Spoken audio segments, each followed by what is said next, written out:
Good morning. We're the McNeill's. I'm Herman McNeill. This is my wife Melinda, and welcome to Cooking with the McNeill's on WLCN. Today we're going to be making shrimp and grits, a lowcountry favorite for many years. We're going to show you guys three different versions of doing this dish. I think they're all very good, and you can look at it and probably tell by the ingredients what you're going to like best, but please try them all. We're also going to make a shrimp po' boy in this segment. Now, all of our recipes that we're going to be doing on here you can find online, and it's probably going down right here, I think, that'll tell you how to get to the online site. We're going to start off by preparing grits. Now, I did a lot of the hard work for us already, and what I've did is I've made a basic batch of creamy grits. I've used this has actually 3 cups of grits and 12 cups of milk with a little bit of salt and pepper for flavoring. But you want to, the recipes we're working with, you can get by with 1 cup of milk. 4 cups of milk and 1 cup of grits. So right here you see we have our basic creamy grits already made. What I did was I brought the milk to a boil, and then and just like you normally cook grits, and slowly simmer it and cook it until they're done. A little bit of salt and pepper. You can throw some chicken broth in there if you want to make it a little bit nicer. Now what I have here is my saute pan on. I'm going to turn it on high to start with while we get a little bit of heat here. We're going to start off with our mixed bell peppers here. And we're going to saute these guys till they get nice and soft. Also the onions, you want the onions to get nice and soft and translucent. So we're going to do that for just a little bit. And then we're going to add our shrimp. And she's going to fried shrimp. We have a fried shrimp section with barbecue sauce that you're going to love. But this first one is when I first came down to the low country, I grew upstate, and I'd eaten a lot of shrimp and I'd eaten a lot of grits, but I'd never heard of shrimp and grits till I moved down here in the early 90s. So I went all around the different restaurants and tried them. And this first version we're doing is the version I came up to serve in our very first restaurant. It's one of my favorites. So now we've got our onions and peppers sauteed here, and they're starting to get a little bit soft. They're not quite as translucent as we're going to want them to be, but they're going to still cook while we add our shrimp to it. So I'm adding the shrimp in now. You can see that. That's smelling wonderfully. I wish you guys could smell this right now. I'm going to add a little bit of fresh cracked black pepper to it. Actually, it's mixed peppers. And then I'm going to add a little bit of salt to it. And like I said earlier, our grits already have salt and pepper in them, but you want to add just a little bit more. And we're going to let this cook down to our shrimp get nice and pink. And whenever possible, use local South Carolina shrimp, because they can't be beat anywhere in the world. So I'm going to let these guys cook down just a little bit, and we'll start adding in our fun stuff. And while they're cooking, you can see Melinda back there getting our shrimp ready for our fried shrimp and grits. She's just got some, ours is House of Archery, but you can use any kind of seafood breader you like, whatever you like. And she's just lightly moistened the shrimp, and she's coating them in that seafood breader. And she's going to fry them, and then we're going to have our fried shrimp for our fried shrimp and grits. She's also going to do a few extras so we can make us a fried shrimp po' boy. Now I've added a little bit of fresh parsley to this. I'll add a little bit more later so we get the fresh flavor, but right now I want this to cook in and get the flavor of the parsley in there. You can use any herb you like. I love parsley. I think it's an underrated herb. It's one of my favorite herbs. It's got a crisp, clean, almost minty flavor.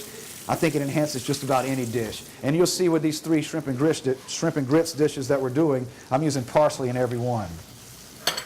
Now as our shrimp start cooking, we're going to add a little bit of marinara. You can make your own tomato sauce. You can make your own, or you can buy a pre-made marinara. Whatever you like best. I'm sure you have a good recipe of your own that you want to try and show your friends when you make this dish. Now this is a little different than shrimp and grits dishes that you've seen before. Like I said, this is the one that I came up with, and I kind of took the best of every shrimp and grits dish that I tried and incorporated it into one. I'm also a big fan of saute cooking and doing everything in one pan. So the grits were cooked in a separate pot, but this is going to be incorporated in this one dish, in this one pan for us to serve. Now these are cooking beautifully. It smells great. I wish you guys were here to smell how that parsley enhanced the aroma of that. Now, I've got my stuff cooked here, my little bit of marinara in there, and then my basic creamy grits right here. Remember, it's just milk, grits, a little bit of salt and pepper, and then like I said, you can enhance this also with some chicken broth. Now we just mix this around. Melinda, can you grab us a serving dish? I'll show you how this goes. Now you see how fast and simple that was?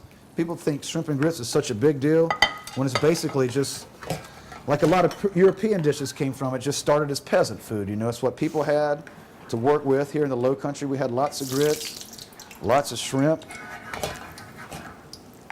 And I'm going to add, I like for this to be a little bit pink. Some people love this shrimp and grits. Some people don't like it so much. That's why we're doing 3 different versions, so you'll find one that you like. I once had a critic refer to this in my restaurant as utterly bizarre shrimp and grits. And she wasn't being nice when she said it. But it didn't hurt my feelings because I've had so many people that love this dish and say they will never eat shrimp and grits another way again. People constantly call me and ask me for this recipe like we used to serve. So you see now it's starting to get like a pinkish orange tint to it. It's almost like an Italian soft polenta way that I'm doing this. So now we've got this. It's all incorporated in there. The shrimp kind of blend in with that pink color of the grits. So now I just simply, this is enough for about 2 or 3 people. Serve a little bit on the plate. I use Parmesan and parsley like most people use for salt and pepper. But this garnish gives it a nice little color. And then I've just got a little touch of chili powder and cayenne blended here just to give it a little bit of a kick. And there you have our shrimp and grits version 1.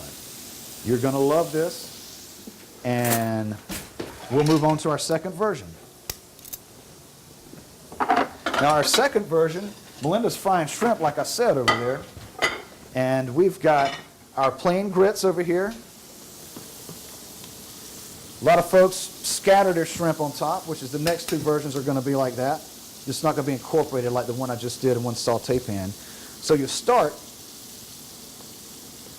by putting your creamy, nice and creamy grits on there. And if you've never made grits with milk instead of water, you're in for a treat. You're going to love this. My wife is, she's not from the South, so she's never been a big shrimp eater or grits eater, but she loves grits when it's prepared creamy style like this with the milk. You can also make this with no salt and pepper, add a little bit of cinnamon and nutmeg, and you have like a southern cream of wheat. So how's that shrimp doing over there, honey? Halfway. Perfect. Okay, so what I'm going to do is I've got some Bob's barbecue sauce. Hurricane Bob, he's a local guy. I use a lot of his spices and sauces. This is Bob's barbecue sauce. And what we've done is we've put it in a squeeze bottle. You can put it in anything, and you can ladle it over here if you'd like, but people go crazy when you do just simple things like this. See how I'm just splattering it? Then you can do a little bit around the edge of the plate. If I can get it to come out of this little bottle. This is a thick sauce Bob makes. If you run into this trouble, you just take that and clip the top of your squeeze bottle and it'll come out much easier for you. But I'm just wanting to give you the gist of it. It doesn't have to be perfect, and the thing about cooking is it's not rocket science. And you can't really mess up things when you love what you do. You just get in there and you try it. You take a recipe, it's just kind of a guideline, and then you get in there and you do what you want to do with the food. It's your food. You do what you want to do with it. I'm going to grab this real quick, honey, okay? Mm-hmm. So we've got these beautifully golden fried local shrimp, and we're just going to scatter these around the plate haphazardly, you know. You don't want things to be too symmetrical. When you're designing a plate, asymmetrical is more appeasing to the eye than symmetrical. So now I've got some nice shrimp there, and we're going to garnish this with some shredded cheddar cheese. And then, like I said, parsley brings out the best in everything. The flavor and the way it looks, the parsley and all that. And there you have, this is what we call our fried shrimp and grits with our Hurricane Bob's barbecue sauce.